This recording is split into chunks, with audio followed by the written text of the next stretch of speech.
Studyplexity JPSC and BPSC. Hello aspirants, welcome to Studyplexity channel. JPSC परीक्षा के लिए हम यहाँ पे आपकी क्रैश कोर्स लेके आए हैं जो कि फ्री इनिशिएटिव है और इसके तहत ऑलरेडी बहुत सारे वीडियोस अपलोड हो रहे हैं। ज्योग्राफी का सेक्शन मैं आपके लिए ले रहा हूँ और यहाँ पर मैंने लास्ट वीडियो एक बनाया था। मेरा नाम सुजय सुकोमल है। मैं ज्योग्राफी, इन्वायरमेंट और साइंस टेक तीनों के वीडियोज आपके सामने लाऊंगा। लास्ट वीडियो में आपने देखा था कि कैसे ज्योग्राफी क्या होता है, साथ ही हमने यह भी देखा था कि ज्योग्राफी में झारखंड कैसे फॉर्म हुआ। बेसिक हमने देखा था कि एटमॉस्फेयर क्या है, हाइड्रोस्फेयर क्या है, लिथोस्फेयर क्या है, स्थल मंडल, जल मंडल, वायुमंडल और जीव मंडल। उसके बाद हमने देखा था कि कैसे इंडिया बना, कैसे हिमालयस बना, लास्ट वीडियो में हमने देखा। उसके बाद कैसे झारखंड का फॉर्मेशन हुआ, यह भी हमने लास्ट वीडियो तक देख लिया था। वो एक इंट्रोडक्शन वीडियो था, जरूर से उसको देखिएगा, उसके बाद ही इस वीडियो पे आइएगा। आज का वीडियो बहुत ज्यादा इंपॉर्टेंट है क्योंकि आज के वीडियो से आपके क्वेश्चन सॉल्व कराऊंगा मैं साथ साथ। यानी जितने भी जेपीएससी प्रीलिम्स में ज्योग्राफी सेक्शन से क्वेश्चन आए हैं, मैं गारंटी देता हूं कि आपके नहीं छूटेंगे। चाहे वो मैप बेस्ड क्वेश्चन हो कि कौन से बॉर्डर, कौन से स्टेट कौन से इंटरनेशनल कंट्री के साथ बॉर्डर शेयर करता है, उसमें भी मैं आपको डिटेल्स में चीजें बतलाऊंगा कि इनमें से भी कौन स्टेट जो है वो ज्यादा बॉर्डर शेयर करता है, कौन कम शेयर करता है, और वो भी डिफरेंट कंट्रीज के साथ। For example Myanmar, Bhutan, Pakistan, जिसके साथ भी भारत अपना इंटरनेशनल बाउंड्री साझा करता है। तो आज का वीडियो अच्छी तरह से देखिएगा। पहले मैं आपको कुछ क्वेश्चंस दिखाना चाहता हूं। जब हमने सामान्य भूगोल की शुरुआत ऑलरेडी कर दी है, जिससे 3 प्रश्न आते हैं, और इसके साथ साथ हम झारखंड को भी पैरेलल रूप से आपके सामने लेकर चल रहे हैं ताकि ज्यादा से ज्यादा क्वेश्चंस ओरिएंटेड फैक्ट्स आपके सामने हो, कॉन्सेप्ट्स आपके सामने हो। और ज्योग्राफी के क्वेश्चंस जो हैं वो कॉन्सेप्चुअल पूछ रहा है जेपीएससी। मैंने 2021 और 24 का वीडियो बनाया है पीवाईक्यूज का, अगर आपने नहीं देखा है तो ऊपर जो लिंक फ्लैश हो रहा है उस पर जाके जरूर से उनको देखिएगा। 10 से 15 मार्क्स आपके बढ़ने की आशंका है। उसके बाद जनरल ज्योग्राफी में हमने understanding geography already last video में कवर कर लिया था।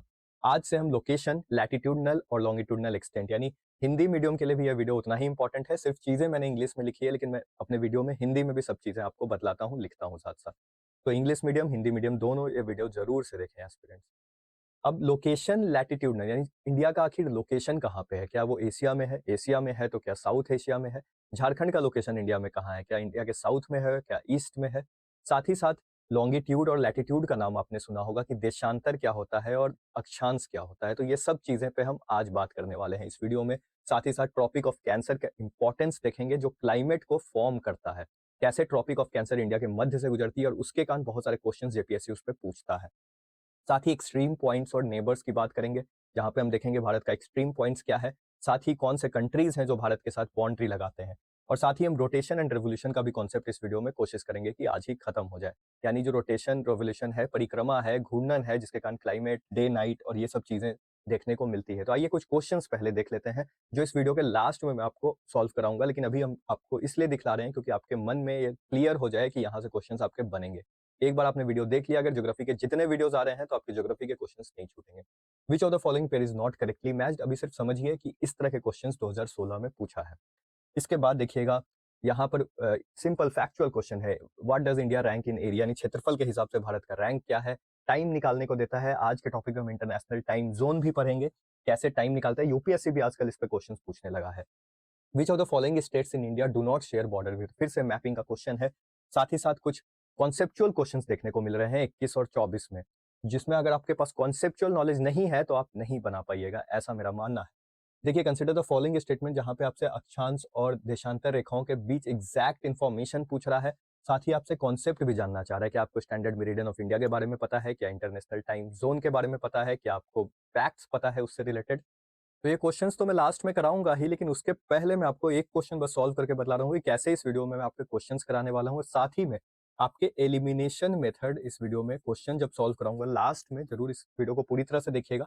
तो एलिमिनेशन मेथड्स पे मैं वर्क करूंगा, कैसे आपके पास मान लीजिए पूरा नॉलेज नहीं भी है फिर भी आप सवाल ज्यादा से ज्यादा हल कर सकते हैं प्रीलिम्स का, जो एक स्ट्रैटेजी होता है। तो देखिएगा, इस क्वेश्चन को मैं बस सॉल्व कर रहा हूँ, उसके बाद वीडियो फिर से कंटिन्यू होगा, फिर लास्ट में हम फिर से क्वेश्चन सॉल्व करेंगे। तो यहाँ पे पूछा है, कर्क रेखा इंडिया को 2 भाग में बांटती है या नहीं बांटती? अभी आपके पास नॉलेज नहीं भी है फिर भी मैं आपको बता रहा हूँ, ये सब चीजें आज की क्लास में पढ़ाऊंगा। तो कर्क रेखा जो है वो गुजरती है गुजरात से लेकर राजस्थान, मध्य प्रदेश, छत्तीसगढ़, झारखंड, वेस्ट बंगाल, त्रिपुरा और मिजोरम।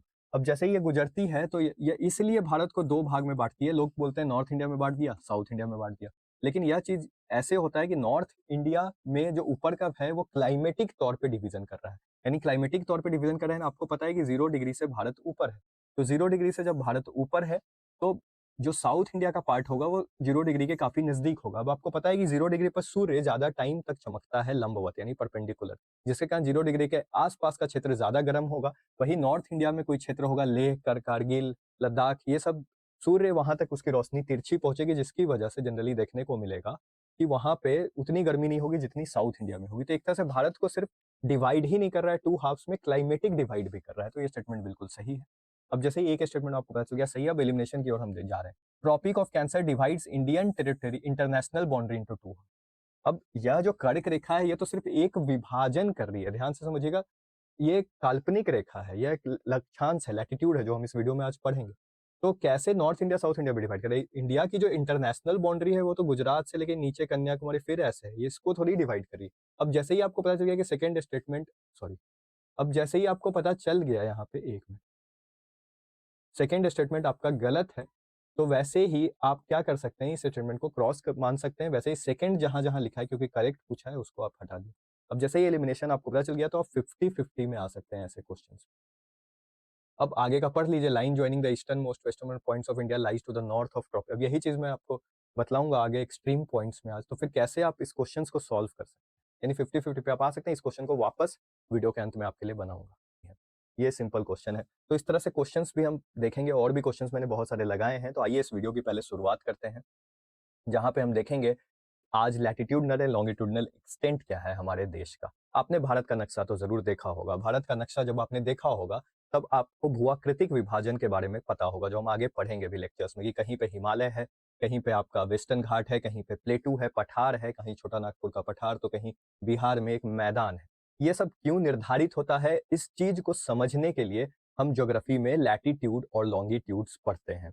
यानी लैटिट्यूड और लॉन्गिट्यूड्स पढ़ने का हमारा यह मतलब है कि पूरी पृथ्वी की स्टडी करना। यानी पृथ्वी की स्टडी करना इतना इजी नहीं है, तो इसलिए हमने कुछ इमेजिनरी लाइंस ड्रॉ किए हैं। ये कोई परमानेंट लाइंस नहीं है जो अर्थ ग्लोब पर हमें देखने को मिलता है।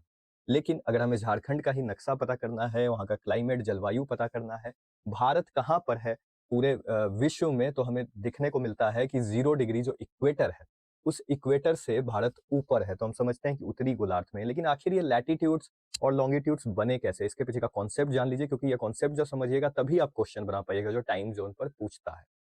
अब भारत का जो एग्जैक्ट लोकेशन है वो इंडियन सब कॉन्टिनेंट में है, इस तरह के क्वेश्चंस हमेशा पूछते आया है।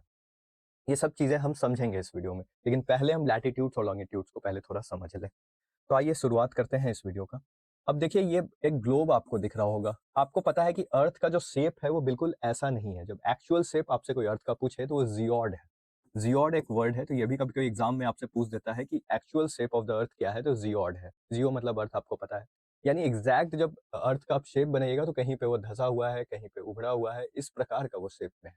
इसको ऑब्लेट स्फेरिफाइड भी बोलते हैं। तो इस तरह के वर्ड्स अगर एग्जाम में आते हैं तो आप जरूर से इन क्वेश्चंस को जरूर बनाइएगा। ये यूपीएससी में भी पूछता है और कभी कभी ये आपका पीसीएस एग्जाम्स में भी क्वेश्चन पूछता है। एग्जैक्ट स्फेयर नहीं है हमारा अर्थ, कहीं पे वो धसा हुआ है, कहीं पे थोड़ा उभड़ा हुआ है, इस तरह से एक्चुअल। इसलिए इसकी स्टडी को हम ज्योग्राफी भी बोलते हैं, कुछ लोग बोलते हैं, और जियोड इसके शेप को हम बोल सकते हैं। तो आइए अब शुरू करते हैं लॉन्गिट्यूड और लैटिट्यूड्स का कॉन्सेप्ट। अब आपको जब ये पता है कि एक इमेजिनरी लाइंस ड्रॉ की हुई, यानी जितने भी लाइंस आपको यहाँ पे दिख रहे हैं ये एक इमेजिनरी लाइंस है। जैसे आपको ये पैरेलल लाइंस दिख रही होंगी अर्थ पे, यानी अगर मैं वेस्ट टू ईस्ट जाऊं तो एक पैरेलल लाइन है। अब ये पैरेलल लाइंस को हम लैटिट्यूड्स बोलते हैं। लेकिन ये लैटिट्यूड्स कैसे बनते हैं, क्या इसका एक्चुअल मीनिंग है, इसको समझते हैं। और लॉन्गिट्यूड्स जो हैं वो आपको दिख रहे होंगे कि नॉर्थ पोल से लेकर साउथ पोल पर ये लॉन्गिट्यूड्स यानी देशांतर हैं। यानी एक हो गया आपके अक्षांश लैटिट्यूड और एक हो गया देशांतर। एक आपका नॉर्थ पोल से साउथ पोल तक जाके, नॉर्थ पोल से निकलेगा एक लाइन और साउथ पोल पर मीट कर जाएगा, और एक आपके पैरेलल्स चलते जाएंगे आपके साउथ पोल से लेकर नॉर्थ पोल तक। तो इस चीज को समझते हैं। अब जैसे ही हम इस चीज को समझेंगे तो हमें समझना पड़ेगा कि पृथ्वी जो है वो गोल आकार में है, और उस गोल स्फेयर के आकार में अगर पृथ्वी के अंदर हम जाएंगे तो कोर मिलता है। यानी थोड़ा सा कॉन्सेप्ट आपको यहाँ पे बतला देता हूँ कि पृथ्वी के सबसे अंदर भाग पे आप जाइएगा तो बहुत गर्म है, उसे हम कोर बोलते हैं। उसमें भी आउटर कोर और इनर कोर होता है, हम जियोमॉर्फोलॉजी के लेक्चर्स में देखेंगे। लेकिन क्या आपको पता है कि जैसे मैं यहाँ पे खड़ा हूँ तो मैं पृथ्वी के एक्चुअल यहाँ इस सरफेस पे खड़ा हूँ, यानी इस पॉइंट पे खड़ा हूँ, मैं इसके अंदर नहीं खड़ा हूँ। यानी हम लोग जब सब रहते हैं हम इसी सरफेस पे रहते हैं। अर्थ का सरफेस सतह यही है। लेकिन इस लैटिट्यूड्स के कॉन्सेप्ट को समझने के लिए हमें थोड़ा अर्थ के अंदर जाना पड़ेगा। लैटिट्यूड्स बोलता है कि एक एंगुलर डिस्टेंस है, एंगुलर डिस्टेंस है, कोणीय दूरी है from the centre of earth towards the earth surface. यानी अगर हम देखें तो इस पूरे पृथ्वी को अगर हम गोल आकार में देखें और इसका हम सेंटर मान लीजिए, हम यहाँ पे मान लेते हैं, ठीक है। इसका सेंटर जब हम यहाँ पे मान लेंगे तो यहाँ से हम जब एक कोण बनाएंगे सरफेस ऑफ द अर्थ के पास, मान लीजिए यह सरफेस ऑफ द अर्थ है, यहाँ पे मैंने एक कोण बनाया, ये सेंटर ऑफ द अर्थ है। अब ये सेंटर से मैंने एक कोण बनाया मान लीजिए 10 डिग्री का, ये 10 डिग्री का कोण है मान लीजिए। तो यहाँ पे जो पॉइंट आया वहां से अगर मैं एक पैरेलल लाइन ड्रॉ करूं टुवर्ड्स द अर्थ सरफेस, तो इस पैरेलल लाइन को मान लीजिए ए पॉइंट है, ये बी पॉइंट है, तो इस ए बी को हम बोल सकते हैं कि 10 डिग्री लैटिट्यूड है, यानी अक्षांश है। अब इससे ज्यादा डिटेल में मैं अपने मेंस वाले कोर्स में आपको समझा पाऊंगा, क्योंकि यहाँ पे टाइम बहुत कम है और क्वेश्चंस बनाना हमारा मकसद है, तो इसलिए उस हिसाब से ही आप समझते जाइएगा। यहाँ से आप कोई भी कोण बना सकते हैं, 0 डिग्री से आप 30 डिग्री का कोण बनाइए, वहां से एक पैरेलल लाइन बनाइए तो ये 30 डिग्री लैटिट्यूड हो जाएगा।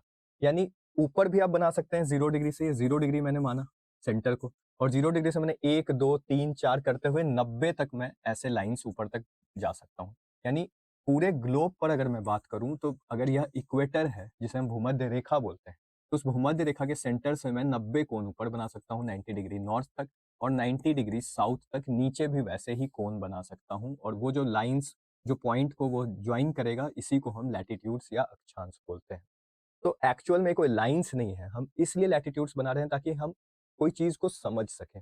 जैसे फॉर एग्जाम्पल समझिएगा, हम भारत में हैं, भारत मान लीजिए यहाँ पे है, और भारत के समान रेखा पे अगर हम इधर जाएं तो हो सकता है कोई और भी देश हो, मेक्सिको हो कहीं, जहां से भी कर्क रेखा गुजरती है, यानी भारत से भी कर्क रेखा गुजरेगी और मेक्सिको से भी गुजरेगी। तो एग्जैक्ट हमें समझना है कि क्या भारत की जलवायु क्लाइमेट और मेक्सिको की क्लाइमेट सेम है।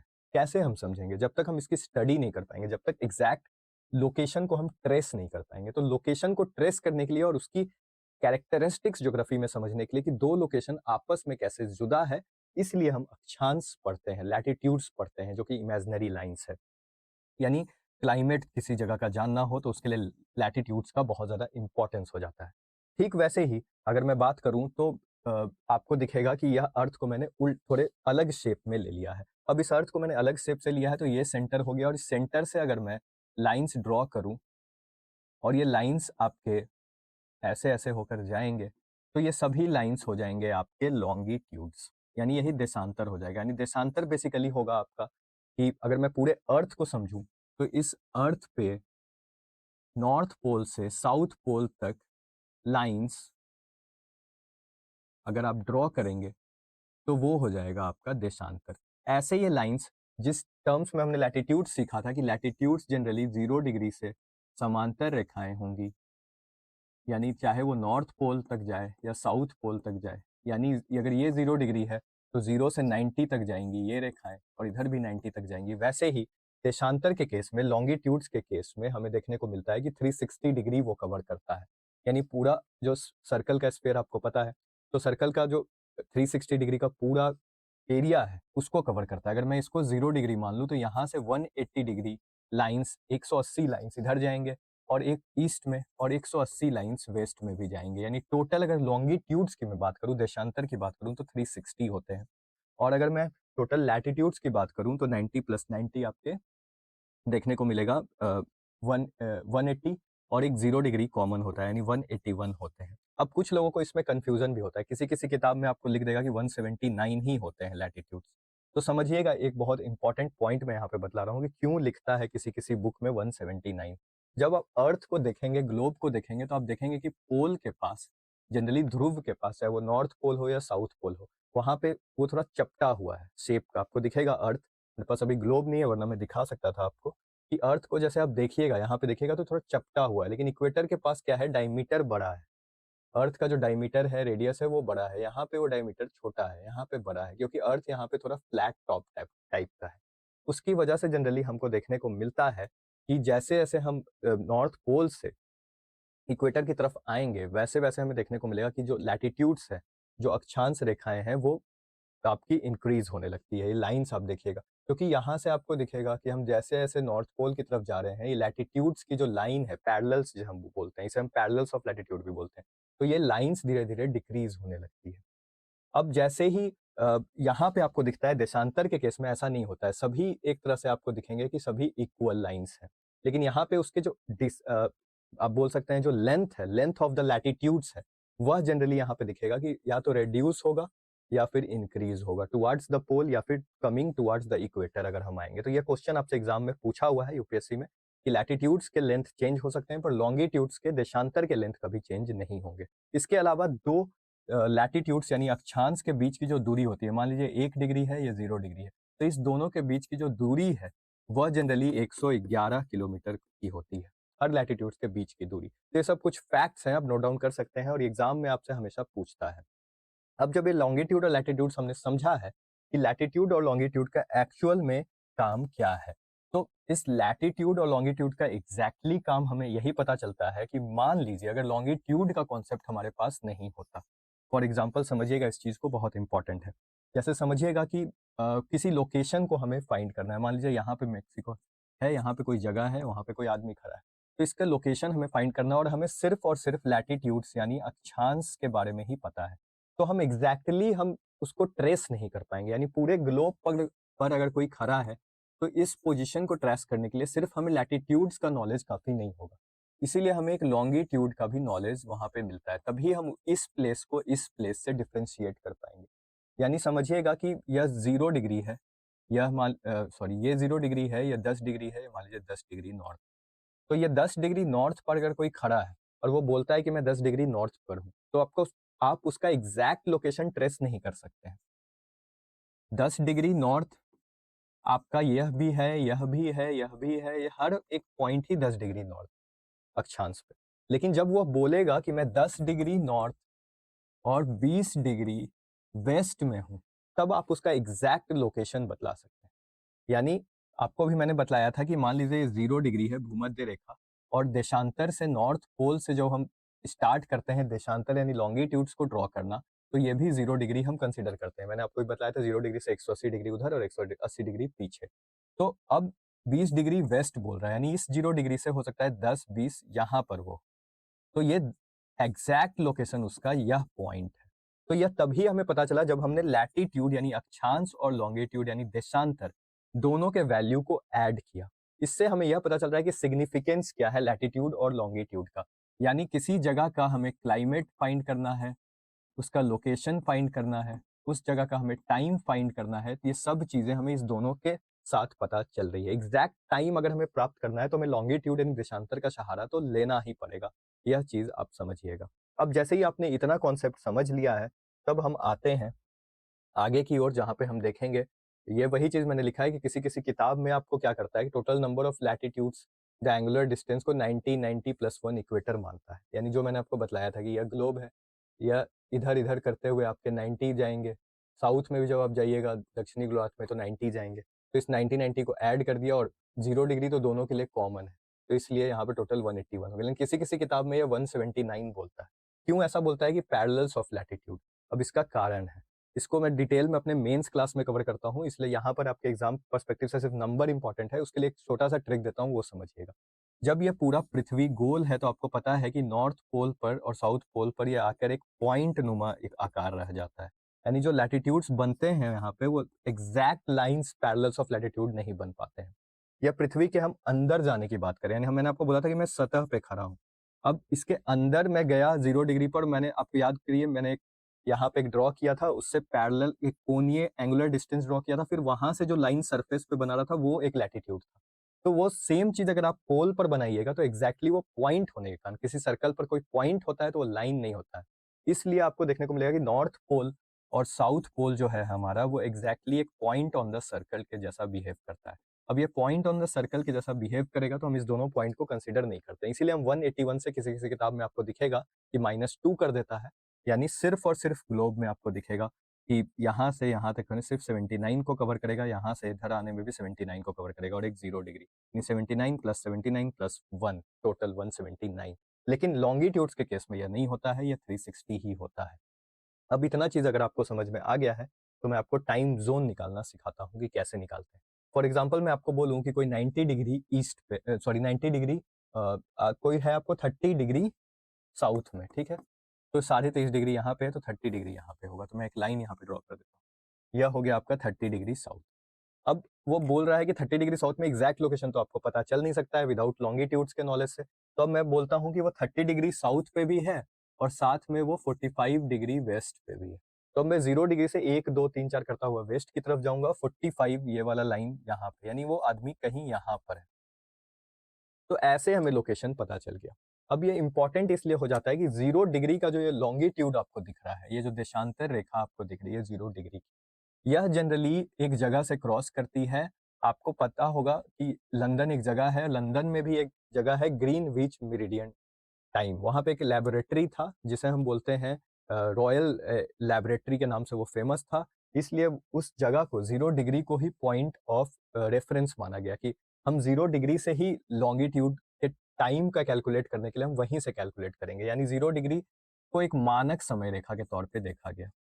तो मानक समय रेखा यहाँ से ही रेफरेंस पॉइंट लिया जाएगा। अब 0 डिग्री से कोई आगे की तरफ अगर बढ़ता है ईस्ट डायरेक्शन में, तो 1 2 3 4 करते हुए आगे बढ़ेगा। अब आपको पता है कि इंडिया यहाँ पर है, यानी इंडिया, मान लीजिए यहाँ से इंडिया से कोई लैटिट्यूड गया हुआ है 80 डिग्री का, 80 डिग्री ईस्ट का, तो एग्जैक्टली इंडिया पे जो टाइम का वैल्यू होगा वो एग्जैक्टली 0 डिग्री के टाइम के वैल्यू पे नहीं होगा, क्योंकि यह चीज हमने टाइम कैलकुलेट करने के लिए ही बनाया है, लॉन्गिट्यूड। यानी मान लीजिए कि सूरज के चारों तरफ पृथ्वी घूम रही है, तो कोई एक जगह जरूर ऐसी होगी जहां पे सूर्योदय पहले होगा, यानी ये जापान वाला जगह है, वहां पे सनराइज हो सकता है पहले हो, तो उसके लिए जो टाइम हम देखते हैं कि 5 बज गया सुबह, तो 5 उसके लिए पहले बजेगा, लेकिन जापान से जितना पीछे हम जाते जाएंगे उसके लिए सनराइज उतना ही लेट से होगा। तो टाइम को कैलकुलेट करने के लिए एक मानक समय रेखा के तौर पर ग्रीनविच मेरिडियन टाइम, जिसे हम जीएमटी बोलते हैं, वो 0 डिग्री लंदन से गुजरती है, उसको मान लिया गया। अब यहीं पर यूपीएससी आपसे क्या क्वेश्चन पूछता है मैं आपको दिखलाना चाहता हूँ, क्योंकि वह बहुत ज्यादा इंपॉर्टेंट है आपके लिए। अब यहीं पर जेपीएससी आपसे क्या क्वेश्चन पूछता है मैं दिखलाता हूँ, क्यों इंपॉर्टेंट था यह थ्योरी आपको बताना। अब जब आप देखिएगा कि इंडियन स्टैंडर्ड टाइम के अनुसार आपसे पूछ रहा है कि how much is the difference between Indian standard time and Greenwich meridian time.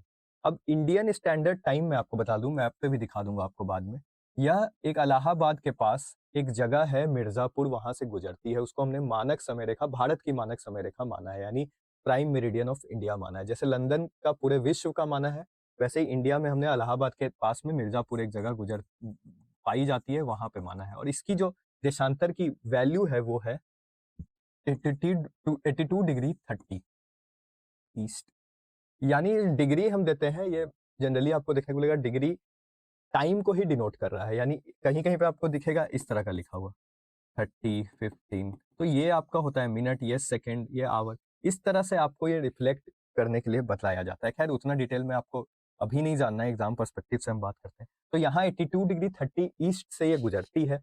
अब आपको पता है कि यह इंडियन स्टैंडर्ड टाइम है, यह जो है इंडियन स्टैंडर्ड टाइम है, ये आपको बोल रहा है जीएमटी से, यानी ग्रीनविच मेरिडियन टाइम। यही ग्रीनविच को मैं क्या बोल रहा था कि लंदन। अब इस लंदन से जब ये गुजरती है तो ये 0 डिग्री है, और 0 डिग्री से हम 82 डिग्री 30 ईस्ट की तरफ आगे बढ़ गए हैं, इंडिया की तरफ। अब इसको हम कैलकुलेट कैसे करेंगे इस क्वेश्चन को, तो मैं आपको बतला दूं, ये 2010 में आया था, तो ये क्वेश्चन अभी भी जनरली दूसरे फॉर्म में पूछ सकता है। तो अब आपको पता है कि 360 डिग्री पृथ्वी घूमती है पश्चिम से पूर्व, और इसको घूमने में लगता है करीब 24 घंटे का वक्त। जब इसको 24 घंटे का वक्त लगता है, तो मैं इसको कैलकुलेट करके निकाल सकता हूँ कि 1 घंटा 15 डिग्री के आसपास, मतलब 15 डिग्री वो घूम जाएगी 1 घंटा में। मैथमेटिक्स है, आप कैंसिल करके निकाल सकते हैं, 15 डिग्री वो निकल जाएगी। अब आपको पता है कि 1 डिग्री का मान निकालेंगे, जब आप 1 डिग्री पृथ्वी कितने देर में घूमती है, तो इसी को 60 से आप डिवाइड करिएगा तो आएगा 4 मिनट। यानी अगर मैं बोलूं कि मैं पृथ्वी के ग्लोब पे, अगर मैं यहाँ पे बोलूं, आपको दिख रहा होगा कि मैं 0 डिग्री ये था मान लीजिए, तो इस 0 डिग्री से मैं 1 डिग्री आगे बढ़ा हूं, 1 डिग्री ईस्ट आगे बढ़ा हूं, तो 0 डिग्री से 1 डिग्री जाने में पृथ्वी को 4 मिनट लग रहा है। अब ये 0 डिग्री से जीएमटी क्या है आपका 0 डिग्री, और 0 डिग्री से कितना आगे आ गई है 82 डिग्री 30, यानी हर डिग्री के लिए आपको 4 मिनट मल्टीप्लाई करना पड़ेगा। तो जैसे ही आप मल्टीप्लाई करिएगा तो आपको वैल्यू आता है इसका, कर लीजिए आप 82 इंटू 4, 42 8, 8 4 32, 4 2 8, 8 4 32, 328, तो इस तरह से 328 को जब आप डिवाइड करिएगा और 30 भी आपको ऐड करना है उसमें, इसको 60 से आप जब डिवाइड करिएगा तो ये 5.5 घंटे के आसपास आएगा। यही वो आपसे पूछ रहा था कि what is the difference between. तो इस तरह के क्वेश्चंस आपको एग्जाम में आएंगे, आपको ध्यान रखना है कि कैसे आपको सॉल्व करना है। अब आगे जब हम बढ़ेंगे तो हम देखेंगे कि कैसे कैसे हमने यहाँ पर डिफरेंट लैटिट्यूड्स को बनाना सीखा, लॉन्गिट्यूड्स को बनाना सीखा और उसके बेसिस पे हमने क्वेश्चन को भी सॉल्व किया। ये बेसिक थ्योरी मैंने अंदर की इसीलिए आपको बतलाई थी।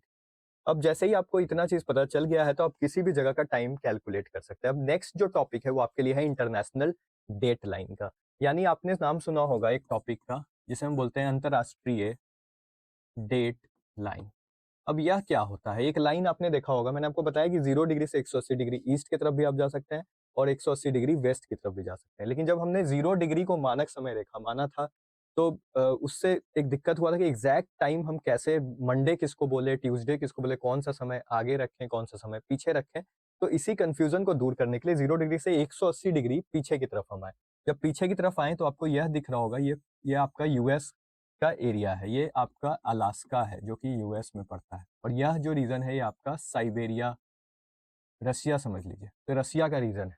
तो यहीं पर एक लाइन गुजरती है, इसी लाइन को आप देख रहे होंगे, एक जिगजैग लाइन है। मतलब यहाँ पे आपको दिख रहा होगा कि सीधी लाइन नहीं होकर ये थोड़ी जिगजैग लाइन है, इसको ड्रॉ किया गया।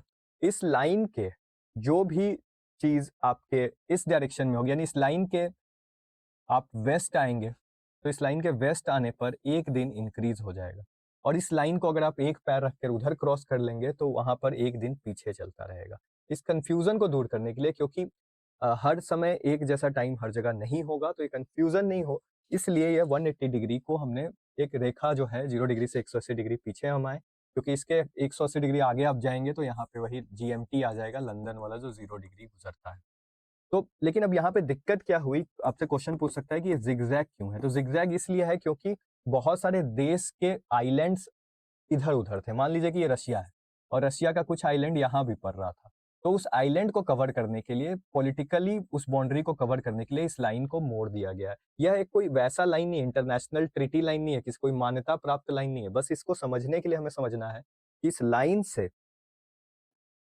लाइन से अगर हम अलास्का यूएस की तरफ आगे बढ़ेंगे तो एक दिन पीछे हो जाएंगे और इस लाइन के अगर हम रशिया के साइड बढ़ेंगे तो हम एक दिन आगे हो जाएंगे। इसीलिए आपको देखने को मिलता होगा कि यह जो इंडिया है, जापान है, ये सब जो एशिया का पार्ट है, ये जनरली यहाँ पे पहले सूर्योदय होता है, इसीलिए इसको आगे रखा गया है।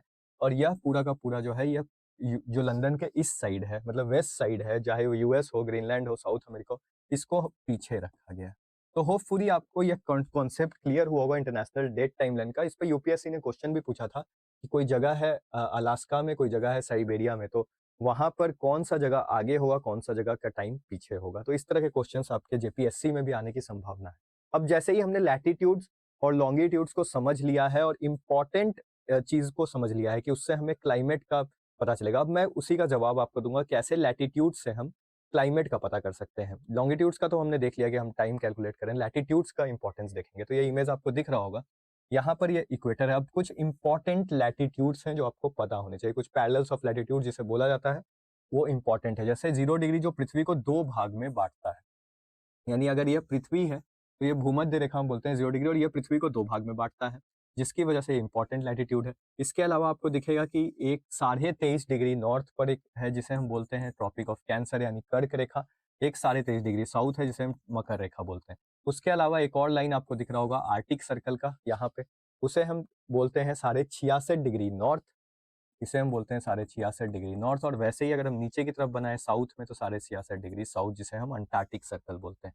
यानी ये आर्टिक सर्कल की रेखा हो गई एंड अंटार्कटिक सर्कल की रेखा हो गई, यह मकर रेखा हो गई, ये कर्क रेखा हो गई, और ये हो गई भूमध्य रेखा यानी 0 डिग्री। आप जब इतना चीज आपने समझ लिया है, ये इसलिए इंपॉर्टेंट है, थोड़ा सा क्लाइमेटोलॉजी में डिटेल में आपको बतलाऊंगा, क्वेश्चन इससे आते हैं।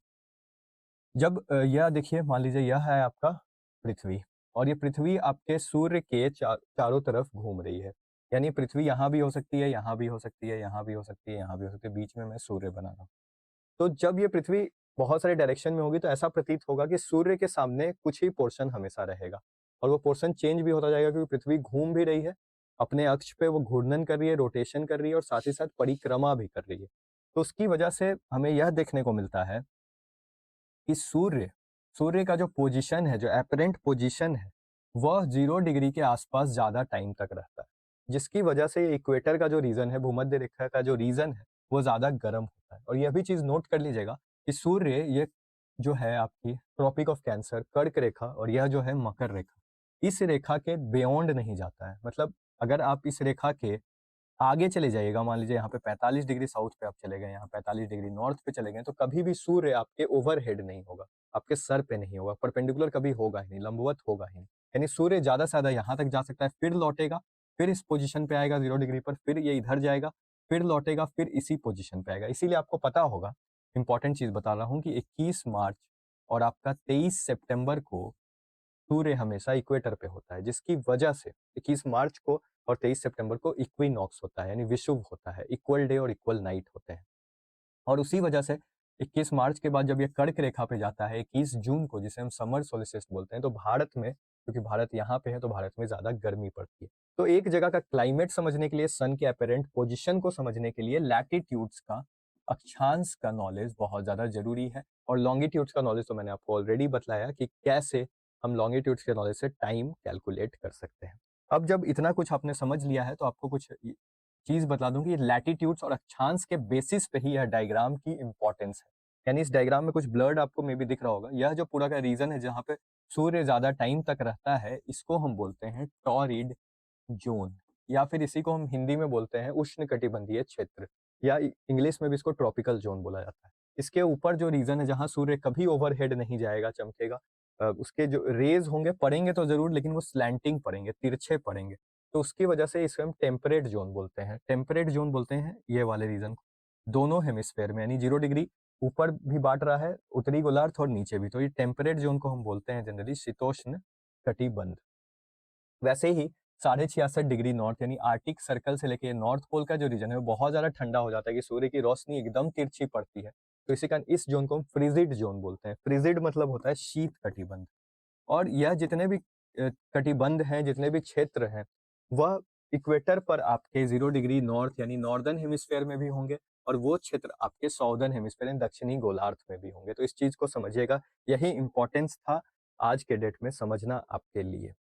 अब इतना चीज जब आपने समझ लिया है, तो आगे इस वीडियो में हम आते हैं रोटेशन वाला कॉन्सेप्ट, ये हम बाद में देखेंगे। उससे पहले हम आते हैं भारत के, जहां से क्वेश्चन ज्यादा से ज्यादा पूछे जा रहे हैं। तो भारत का कुछ बेसिक चीज है। अब लैटिट्यूड्स और लॉन्गिट्यूड जब हमने समझ लिया है, तो भारत के लैटिट्यूड्स पे ही हम बात करेंगे कि भारत का जो मेन लैंड है, जो यहाँ पर है, देखिए भारत में मेन लैंड यहाँ से शुरू हो रहा है, ये सदर्न मोस्ट पॉइंट है जिसको हम कन्याकुमारी बोलते हैं। लेकिन अंडमान निकोबार आइलैंड जो है, जब मैं पढ़ाऊंगा फिजियोग्राफी, तो उसमें डिटेल में आपको पढ़ाऊंगा कि Andaman Nicobar island even 6 degree north से ही शुरू हो जाता है, लेकिन भारत का जो मेन लैंड है वो 8 डिग्री 4 से शुरू होता है। तो अक्षांशीय जो रेखा है, जो ग्लोब पे मैंने आपको बताया था, 8 डिग्री 4 से लेके 37 डिग्री 6 तक फैली हुई है। और जो देशांतर रेखा है वो 68 डिग्री 7 ईस्ट से 97 डिग्री 25 ईस्ट तक फैली हुई है। जब इतना बड़ा रीजन है भारत का, आपको दिख रहा होगा, अगर आप 8 डिग्री से 37 डिग्री के बीच का डिफरेंस निकालेंगे तो 29 या 30 के आसपास आएगा। 30 डिग्री का डिफरेंस है। वैसे ही 68 से 97 का भी माइनस करिएगा, 97 से 68, तो वो भी 30 डिग्री। यानी नॉर्थ से साउथ में 30 डिग्री का अंतर, ईस्ट टू वेस्ट में 30 डिग्री का अंतर, एक वास्ट ज्योग्राफिकल एरिया है, जिसकी वजह से यहाँ पे हर जगह का क्लाइमेट एक जैसा नहीं देखने को मिलता है। यहाँ पे लद्दाख में एक दूसरा क्लाइमेट होगा, यहाँ पर एक दूसरा क्लाइमेट होगा। क्यों होगा? क्योंकि ये 0 डिग्री के नजदीक है, ये 0 डिग्री से काफी दूर है, और 0 डिग्री पे सूर्य ज्यादा देर तक लंबवत चमकता है। ये सब क्लाइमेटोलॉजी की चीज है, आगे आपको रिलेट करता रहूंगा। अब यहाँ पे कुछ इंपॉर्टेंट फैक्ट्स हैं, आपको मैं बतला दूं कि ये 3.28, कभी कभी एग्जाम में आपसे पूछता है, यह मिलियन स्क्वायर किलोमीटर क्षेत्रफल है भारत का।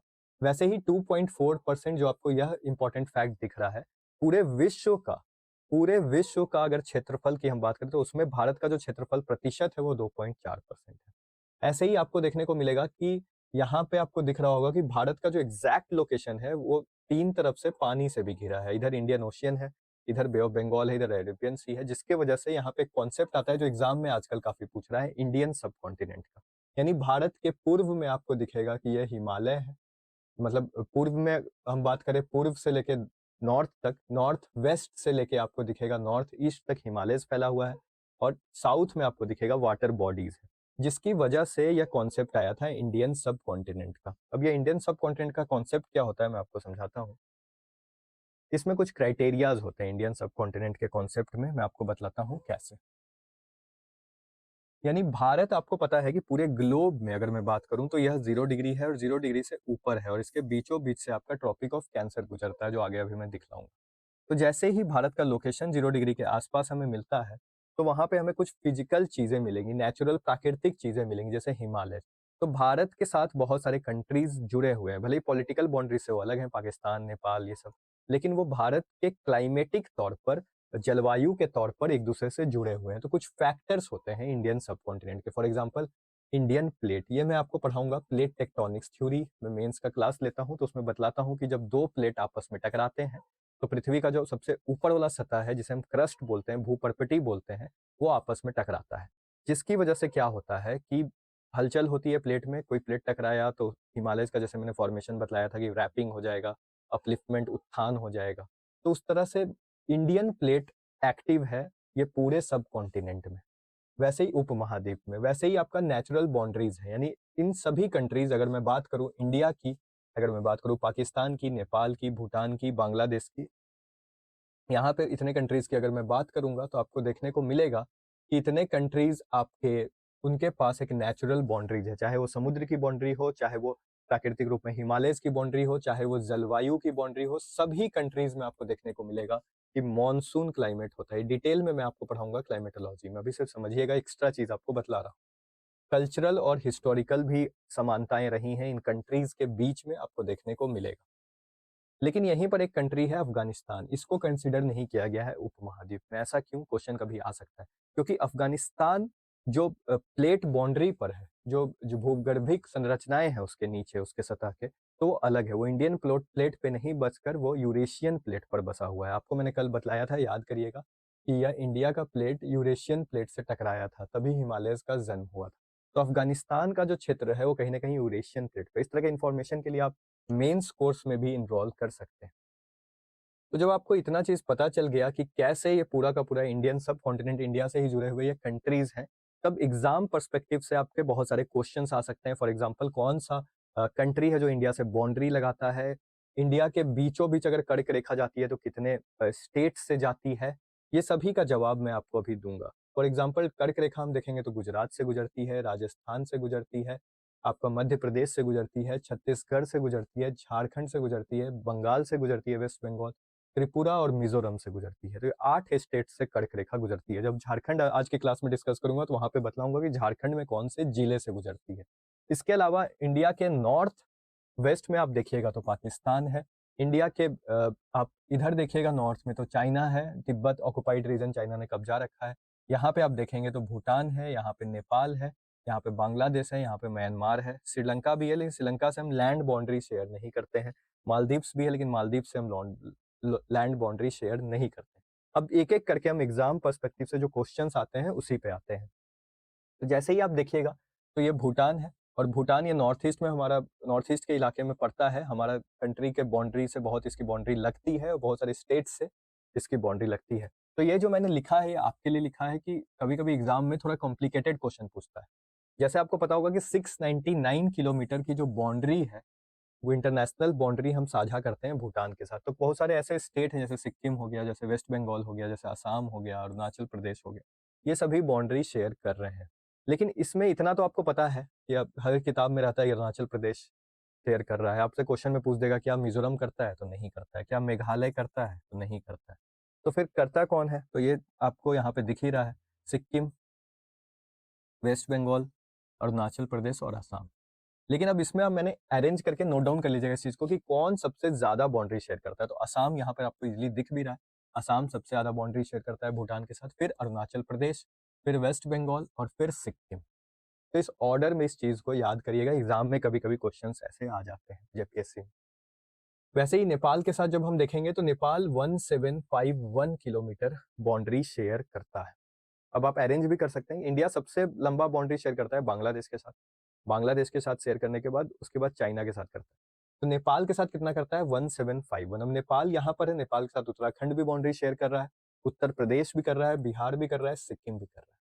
लेकिन इसमें जो आपको ऑर्डर दिखेगा कि ऑर्डर क्या है, जो सबसे ज़्यादा बाउंड्री शेयर कर रहा है, तो बिहार, फिर यूपी, फिर उत्तराखंड, फिर बंगाल और फिर सिक्किम। तो ये चीज़ें आप नोट डाउन कर सकते हैं यहाँ से। इसके बाद हम बांग्लादेश का केस देखेंगे। बांग्लादेश के साथ हम लगभग 4096.7 किलोमीटर, यानी इसको मैं मोटा-मोटी 4997 भी लिखता है। तो इस तरह से 4097 भी लिखता है, तो इस तरह से इतना बाउंड्री शेयर करता है। सबसे लॉन्गेस्ट बाउंड्री हम बांग्लादेश के साथ ही शेयर करते हैं। और बांग्लादेश के साथ जब हम शेयर करते हैं, तो हमें पता है कि बंगाल यहाँ पर है, ये आपका चिकन कॉरिडोर वाला है, सिलीगुड़ी वाला रीजन, यहाँ भी बांग्लादेश के साथ बाउंड्री है। फिर ये मेघालय है, फिर असम है, असम यहाँ पे देखिए शेयर कर रहा है, यहाँ पे शेयर कर रहा है। यहाँ पे एक राज्य है, आपको पता है, त्रिपुरा। तो यहाँ पे कौन-कौन स्टेट सबसे ज़्यादा शेयर करेगा, तो बंगाल, सीधा-सा बात है, ये बंगाल की जो बाउंड्री आप देख रहे हैं कितना बड़ा शेयर कर रहा है। तो बंगाल, फिर त्रिपुरा, फिर मेघालय, फिर मिज़ोरम और फिर असम। यानी आपको दिखेगा यहाँ पे एक बहुत इंपॉर्टेंट चीज़ है, यहीं पर लोग कन्फ्यूज़ होते हैं कि त्रिपुरा तो बाउंड्री शेयर करता ही है बांग्लादेश से, लेकिन बांग्लादेश का जो बाउंड्री है, वो यहीं पर खत्म नहीं हो जाता। बहुत लोगों को कन्फ्यूज़न होता है, ये नीचे की तरफ भी गया हुआ है। ये भी जो पार्ट है, ये बांग्लादेश का ही पार्ट है। और ये जो मिज़ोरम है हमारा यहाँ पे, ये अच्छा खासा बाउंड्री यहाँ पे शेयर करता है बांग्लादेश। तो यहीं पर देखिए जो क्वेश्चंस आपके डाउटफुल हैं, वहीं पर आपसे क्वेश्चन वो पूछेगा कि एग्ज़ैक्टली मिज़ोरम से ही पूछेगा, वो मेघालय नहीं पूछेगा। मेघालय सबको पता रहेगा कि मेघालय तो जस्ट ऊपर है, तो ये तो होगा ही। वैसे ही नेक्स्ट जब हम आएँगे, तो हमें देखने को मिलेगा म्यांमार के साथ कौन-कौन स्टेट बाउंड्री शेयर करता है। तो म्यांमार इस साइड में आपको पता ही है, अरुणाचल करेगा, आपका मणिपुर करेगा, आपका नागालैंड करेगा, आपका मिज़ोरम करेगा। लेकिन यहाँ पे त्रिपुरा जो था वो नहीं कर रहा है, तो ये चीज़ याद रखिएगा। यहाँ पे त्रिपुरा पूछ सकता है, नहीं कर रहा है। यहाँ पे आपका मेघालय नहीं कर रहा है, यहाँ पे असम नहीं कर रहा है। तो ये सब है, ऑर्डर मैंने लिखा है, अरुणाचल प्रदेश, फिर मिज़ोरम, फिर मणिपुर और फिर नागालैंड। तो इस तरह के भी क्वेश्चन्स आ सकते हैं, कौन सबसे कम कर रहा है, कौन सबसे ज़्यादा कर रहा है, या फिर आपसे पूछ सकता है कि म्यांमार म्यांमार और बांग्लादेश से बतलाइए कि कौन-सा भारत का ऐसा राज्य है जो एक म्यूचुअल राज्य है जो बाउंड्री शेयर करता है। यानी म म्यांमार से भी करता है वो, और आपका इससे भी करता है, क्या बोलते हैं, बांग्लादेश से भी करता है। तो क्या आंसर हो जाएगा आपका? मिज़ोरम हो जाएगा, क्योंकि मिज़ोरम हमने देखा बांग्लादेश से भी शेयर कर रहा है और म्यांमार से भी कर रहा है। तो इस तरह के क्वेश्चन्स आपके दिमाग में आने चाहिए। नेक्स्ट हम देखेंगे पाकिस्तान। पाकिस्तान से तो आपको पता ही है, गुजरात करता है, राजस्थान करता है, पंजाब करता है, और यह अभी पहले जम्मू एंड कश्मीर था, इसको 2 यूटीज़ में बाँटा गया, लद्दाख और जम्मू एंड कश्मीर, तो ये दोनों करता है। लेकिन यहाँ पर थोड़ा कन्फ्यूज़न था, पहले ये पूरा जम्मू एंड कश्मीर था, तो इस बहुत लोग बोलते थे कि जम्मू एंड कश्मीर सबसे लंबा बाउंड्री शेयर करता है, लेकिन अब सबसे लंबा बाउंड्री ईज़ी हो गया है कि राजस्थान ही शेयर करता है। तो इस तरह से आपको ये चीज़ें पता है। अब यहाँ पे आपको पता है कि चाइना है, तो चाइना में भी आपको पता है कि चाइना ने तिब्बत का रीजन हथियाया है। 5 फिंगर एंड पाम पॉलिसी होती है चाइना की, जिसके बारे में मेंस के क्लासेस में मैं डिटेल में आपको पढ़ा सकता हूँ कि पाम में वो पूरा तिब्बत को हथिया रखा है, और फिंगर्स में वो अरुणाचल प्रदेश पे हथियाने की कोशिश कर रहा है, या फिर हिमाचल प्रदेश हो गया, लद्दाख का रीजन। तो इस तरह से चाइना आपको दिखेगा कि लद्दाख के साथ कर रहा है, हिमाचल के साथ कर रहा है, उत्तराखंड के साथ कर रहा है, सिक्किम के साथ कर रहा है और अरुणाचल प्रदेश के साथ कर रहा है। उसका ऑर्डर है चाइना का आपका लद्दाख, लद्दाख से सबसे ज़्यादा शेयर करेगा, फिर अरुणाचल प्रदेश, फिर उत्तराखंड, फिर सिक्किम और फिर हिमाचल प्रदेश। तो इस तरह के ऑर्डर्स, कौन से स्टेट किसके साथ बाउंड्री शेयर कर रहे हैं, ये पता होना आपके लिए बेहद ज़रूरी है। साथ ही इसमें कुछ और फैक्ट्स आपको बतला दूँ जो एग्ज़ाम पर्सपेक्टिव से आपसे पूछते हैं कि पाकिस्तान और इंडिया का जब पार्टीशन हुआ था, तो यहाँ पर एक बना था आपका वेस्ट पाकिस्तान, और बांग्लादेश को बोलते थे ईस्ट पाकिस्तान। तो इस समय रेड किल्फे लाइन था एक, जिसके तहत बाउंड्रीज़ बनाई गई थी, तो ये आपको याद रहे। वैसे ही अफ़गानिस्तान जो है, ये पाकिस्तान के ऊपर है, और ये अफ़गानिस्तान के पास अफ़गान एक स्टेट है हमारा लद्दाख, जो कि इससे बाउंड्री साझा करता है। और जितने भी नेबर्स हैं हमारे, उसमें सबसे कम इंटरनेशनल बाउंड्री हम अफ़गानिस्तान के साथ ही शेयर करते हैं, 106 किलोमीटर का। यानी अफ़गानिस्तान के साथ हम सिर्फ़ और सिर्फ़ 106 किलोमीटर का बाउंड्री शेयर करते हैं, और इस वजह से जब आपको दिखेगा कि इस वजह के कारण अफ़गानिस्तान से सबसे कम करते हैं और बांग्लादेश से हम सबसे ज़्यादा करते हैं। तो ये फैक्ट आपको पता होना चाहिए, जो सबसे ज़्यादा हम किसके साथ करते हैं, सबसे कम हम किसके साथ करते हैं। साथ ही पाकिस्तान के साथ अभी मैंने आपको बताया रेड क्लिपे लाइन, इसके तहत बाउंड्री डिस्प्यूट वाला चीज़ साझा हुआ था। वैसे ही अफ़गानिस्तान के साथ हम डूरंड लाइन, हिस्ट्री का ये सब चीज़ है, पता होना चाहिए। वैसे ही चाइना के साथ मैकमोहन लाइन, ये बेसिक फैक्ट है जो आपको पता होना चाहिए। तो ये कुछ फैक्ट्स थे जो इंडियाज़ और नेबर्स से आपसे एग्ज़ाम में पूछ सकता है। यहीं पर कुछ करंट अफ़ेयर्स का भी चीज़ें मैं आपको बतला दूँ। ये जो रीज़न है पूरा का पूरा, ये आपका अक्साई चीन का था, जो चाइना ने हमसे हथिया लिया। यह जो रीजन है ये पीओके है, पूरा का पूरा पाकिस्तान ऑक्युपाइड कश्मीर, यानी पाकिस्तान ने इसको जबरदस्ती हथियाया हुआ है, हमारा ही रीजन है, लेकिन पाकिस्तान इस पे टेररिस्ट एक्टिविटीज ये सब करते रहता है, जिसकी वजह से यहाँ पे दो प्रांत आपको दिखेगा, गिलगिट और बल्तिस्तान। एक है आपका गिलगिट, नाम सुना होगा आपने, और एक है बल्तिस्तान। तो ये हमेशा डिस्प्यूट रीजन में ही रहता है। और यहाँ से इधर जब आप आइएगा अक्साई चीन और ये गिलगिट बल्तिस्तान के बीच वाले एरिया में, तो यहाँ पे आपको सक्षम वैली नाम का एक जगह मिलेगा। वहीं पर एक पॉइंट है सक्षम वैली के पास जिसको हम बोलते हैं इंदिरा कोल। ये इंडिया का नॉर्दर्न मोस्ट पॉइंट है, यानी एक्सट्रीम पॉइंट की जब हम बात करें तो इंडिया का नॉर्दर्न मोस्ट पॉइंट इंदिरा कोल है। लेकिन कुछ लोग बोलते हैं सक्षम वैली, सक्षम वैली भी डिस्प्यूटेड एरिया है, क्योंकि यहाँ का कुछ एरिया पाकिस्तान ने चाइना को गिफ्ट कर दिया था। इंडिया का ही एरिया है पर पाकिस्तान ने चाइना को गिफ्ट किया था 1963 वार के बाद। तो इस वजह के कारण यहाँ पे डिस्प्यूट बहुत ज्यादा है। तो आपको एग्जैक्ट एक्सट्रीम पॉइंट्स याद रहे कि भारत का जो नॉर्दर्न मोस्ट पोल पॉइंट है वो इंदिरा कोल है, नोट डाउन आप कर सकते हैं। वेस्टर्न मोस्ट पॉइंट है हमारा गुजरात में, एक जगह है गुहार मोती। गुहार मोती जो है हमारा गुजरात, वहां भी डिस्प्यूटेड एरिया है। कुछ लोग बोलते हैं सर क्रीक है, लेकिन सर क्रीक के आसपास का एरिया गुहार मोती हमारा वेस्टर्न मोस्ट पॉइंट है। ईस्टर्न मोस्ट पॉइंट हमारा अरुणाचल प्रदेश में है, जो कि है किबिथु, एक विलेज है जो कि अरुणाचल प्रदेश में। यह है आपका गुजरात में।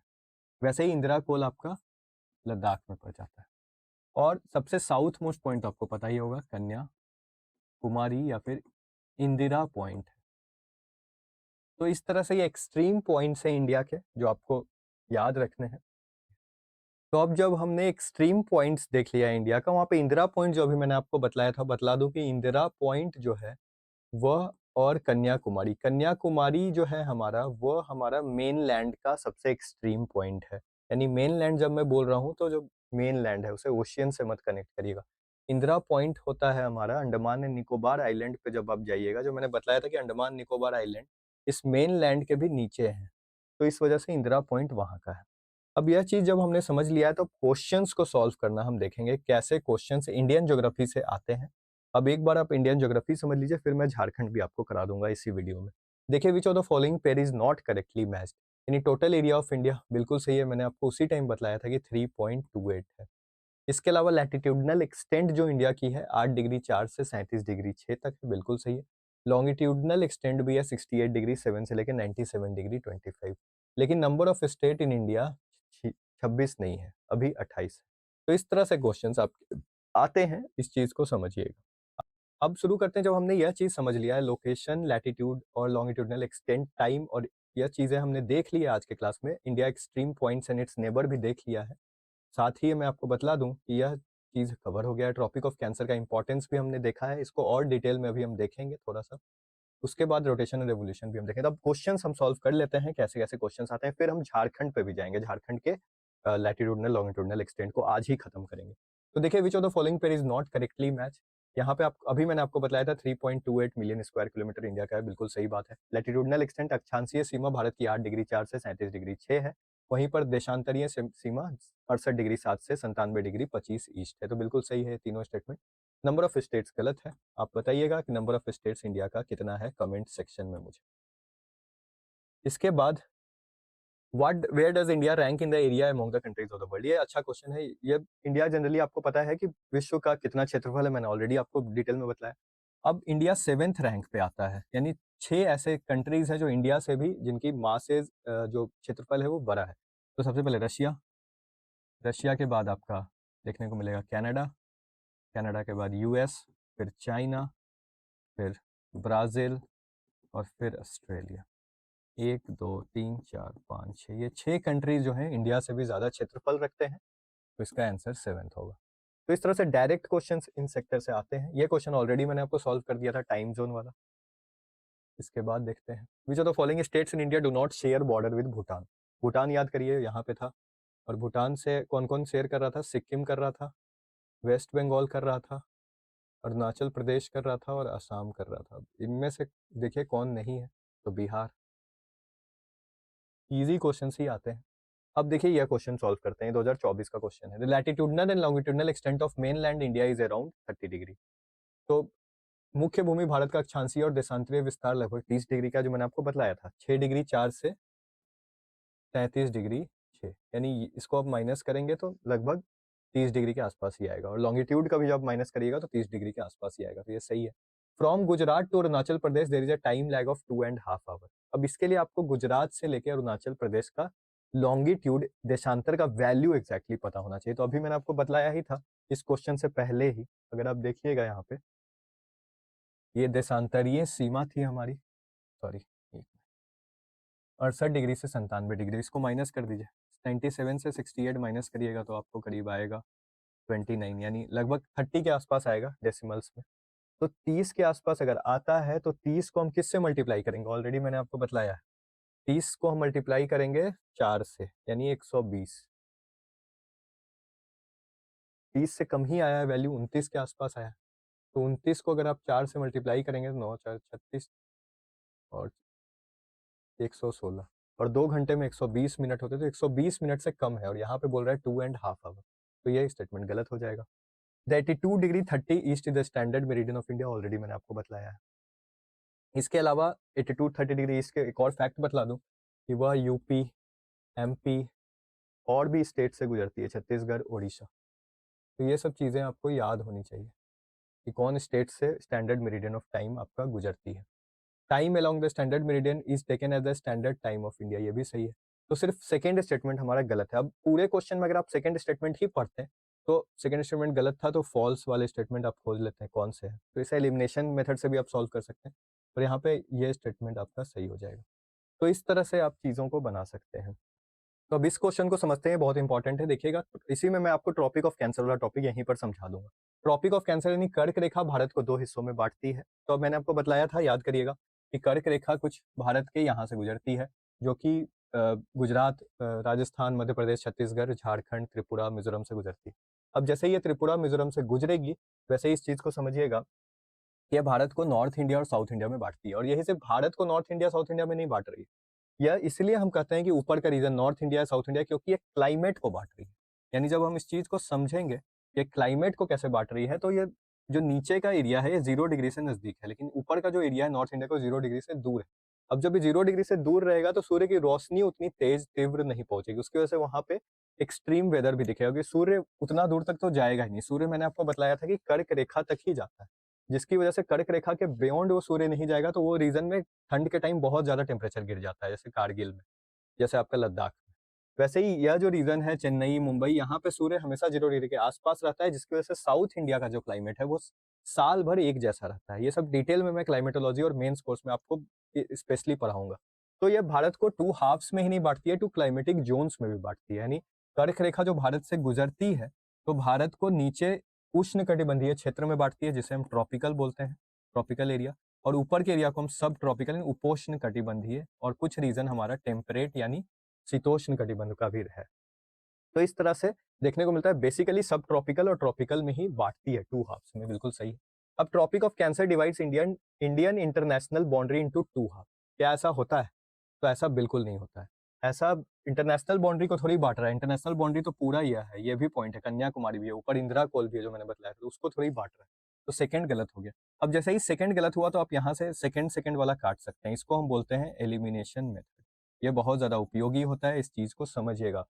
एलिमिनेशन मेथड के हिसाब से आप डायरेक्ट 50-50 पे पहुंच गए, यानी 2 में से कोई एक ऑप्शन पे पहुंच गया। ऐसे क्वेश्चंस मान लीजिए और कुछ नहीं भी आपको आ रहा है तो अटेम्प्ट लेना चाहिए। Maximum east west expansion of India lies along the tropic of cancer. Along the tropic of cancer कैसे है? ईस्ट वेस्ट एक्सपेंशन तो उसके नॉर्थ में है ना, गुजरात से लेकर अरुणाचल प्रदेश तो नॉर्थ में है, तो इस वजह से ये स्टेटमेंट तो गलत है, थर्ड वाला। तो आंसर हो जाएगा आपका 1 और 4, यानी line joining the eastern most and western most point of India lies to the north, बिल्कुल सही। अभी मैंने आपको बताया था, गुहार मोती से लेके आपका इबूथू अरुणाचल प्रदेश का एरिया। अब देखिए, विच of the following Indian state share its boundary with Bangladesh and Myanmar. ये बहुत इंपॉर्टेंट क्वेश्चन है। यहाँ पे आपको मैंने बताया था कि इस तरह के क्वेश्चन सब आ रहे हैं, यानी म्यांमार और बांग्लादेश से दोनों जो शेयर करता है। अब बहुत लोग इसका त्रिपुरा आंसर मार्क करेंगे, लेकिन अभी मैंने मैप वाले चीज पे आपको बताया था कि मिजोरम है उसका आंसर। मिजोरम म्यांमार के करीब है, और वो आपका बांग्लादेश से भी बाउंड्री लगाता है, क्योंकि बांग्लादेश का जो यह वाला जो क्षेत्र है वो ऐसे नीचे तक फैला हुआ है आपका, तो ये नीचे तक जाके कुछ ऐसा फैला हुआ है। तो इस बेसिस पे आपको देखने को मिलेगा कि इसका आंसर ये हो गया। Next, which of the following statement is true regarding earth movement. हाँ, तो ये तो अर्थ मूवमेंट से है, यह हम क्वेश्चन आगे देखेंगे जब रोटेशन रेवोल्यूशन हम आपको पढ़ाएंगे। अभी एज ऑफ अर्थ पूछा है, ये मैंने लास्ट क्लास में ही आपको बताया था कि 4.5 बिलियन साल पहले था। ये तो बेसिक फैक्ट है आपका। तो इस तरह से हमने ये चीज़ कवर किया, लैटिट्यूडनल लॉन्गिट्यूडनल एक्सटेंट इंडिया का कवर कर लिया है। यहाँ पे हमने इंडिया प्लस झारखंड दोनों कवर किया था लास्ट लेक्चर में। यह भी देख लिया इंडिया और ट्रॉपिक ऑफ कैंसर का इंपॉर्टेंस हमने देख लिया है, सब कॉन्टिनेंट का इंपॉर्टेंस देख लिया है, क्यों हिमालयज है। और ये सब क्लाइमेटोलॉजी में हम एक्सेस भी पढ़ते हैं कि जो साइबेरिया से कोल्ड विंड्स आते हैं उनको हिमालय बचाता है अंदर आने से, जिसकी वजह से हमारा अच्छा क्लाइमेट बना रहता है। वहीं पर मानसून विंड हम पढ़ेंगे क्लाइमेटोलॉजी में, उसको भी हिमालय रोक के रखता है, जिसकी वजह से अच्छा खासा मानसून देखने को मिलता है। तो हिमालय एक तरह का एक क्लाइमेटिक डिवाइड के रूप में काम करता है। तो इसीलिए इंडिया का जो लैटिट्यूडनल और लॉन्गिट्यूडनल एक्सटेंट है वो बहुत ज़्यादा इंपॉर्टेंट है। इस चीज़ को समझिएगा कि भारत के जो चारों तरफ पानी है उसी की वजह से हवाएं, जो मानसून में हम पढ़ेंगे कि कैसे कहीं पर हाई प्रेशर क्रिएट हो जाएगा, कहीं पे लो प्रेशर क्रिएट हो जाएगा, और उसी की वजह से हवाएं हाई प्रेशर से लो प्रेशर मूव करेगी और मानसून आएगा। उसके अलावा इंडियाज एक्सट्रीम पॉइंट्स और नेबर्स, ये डिटेल में हम मेंस और आगे की क्लासेस में भी देखेंगे। रोटेशन रेवोल्यूशन अभी बच गया है, नेक्स्ट क्लास में हम करेंगे। आज हम झारखंड को पहले खत्म करते हैं जहाँ पे हम जाते हैं। अब झारखंड, लास्ट क्लास में मैंने आपको बताया था कि झारखंड बहुत इंपॉर्टेंट है, कैसे झारखंड में अलग अलग शॉक्स हुए, झटके लगे, जिसकी वजह से अलग अलग तरह से जमीन का उत्थान हुआ, अपलिफ्टमेंट हो गया। कहीं पे पाट क्षेत्र बन गया तो कहीं पर राजमहल हिल्स के पहाड़ी, कहीं पे पठार रांची का, कहीं हजारीबाग का, कहीं पे मैदान बन गया चाईबासा का। ये सब चीज़ों पे हमने ऑलरेडी बात की थी, कितना डाइवर्स है, कितना विविध है यहाँ का झारखंड का ज्योग्राफी। अब इसी चीज़ को हम आगे देखेंगे। तो झारखंड में जब हम जाएंगे तो हमें देखने को मिलेगा यहाँ पर, एक मिनट बस इसको मैं आगे कर रहा हूँ। ये सब आपका कवर हो गया है, ये अलग से मैं कवर करूँगा। इंडिया का सभी चीज़ मैंने कवर किया, मैप से रिलेटेड चीज़ें आपके लिए कवर कर दी। उसके बाद मैं देखूंगा, तो अभी आ रहा हूँ मैं झारखंड पे, ठीक है। इस स्लाइड को हम लास्ट में डिस्कस करेंगे। अब झारखंड पे जब हम आते हैं तो झारखंड के भी बीचों बीच, जैसे भारत के बीचों बीच से कर्क रेखा गुजरती है, वैसे ही झारखंड के बीचों बीच से कर्क रेखा गुजरती है। अब कर्क रेखा जहाँ से गुजरती है वो ये जिले के नाम है, आप नोट डाउन कर सकते हैं, लातेहार, लोहरदग्गा, गुमला, रांची, रामगढ़। अगर मैप पे देखना है तो आप देख सकते हैं, लातेहार यहाँ पर है आपका, लोहरदग्गा यहाँ पर है, गुमला यहाँ पर है, रांची यहाँ पर है, रामगढ़ यहाँ पर है। तो ये सब कुछ इलाके हैं जहाँ से कर्क रेखा आपकी गुजरती है। उसके अलावा झारखंड की जो मैप है, यहाँ पे जब आप देखते हैं तो झारखंड की जो अक्षांशीय सीमा है, यानी जो लैटिट्यूडनल एक्सटेंट है, यहाँ तक लास्ट लैटिट्यूड अगर हम देखें नॉर्थ में फैला हुआ है, तो उसका लैटिट्यूडनल एक्सटेंट 21 डिग्री से लेके आपका, इस एग्जाम में पूछता नहीं है, बस जनरल इन्फॉर्मेशन, कभी कभी पूछ भी देता है, 21 डिग्री से 25 डिग्री है, यानी ये 21 डिग्री से 25 डिग्री है, और ये 83 डिग्री से 87 डिग्री है, यानी देशांतर। आपको होपफुली समझ में आ रहा हो। झारखंड की जब हम बात करें तो झारखंड में आपको देखने को मिलेगा कि जो नॉर्थ से साउथ की दूरी है वो 380 किलोमीटर है, और ईस्ट वेस्ट की जो दूरी है वो 463 किलोमीटर है। बेसिक चीज़ें हर किताब में आपको मिल जाएगा, अलग से आपको पढ़ाने का ज़रूरत भी नहीं है। झारखंड में 2.42%, यह जो है झारखंड पूरे इंडिया का क्षेत्रफल का मात्र 2.42% है, 2.42% है।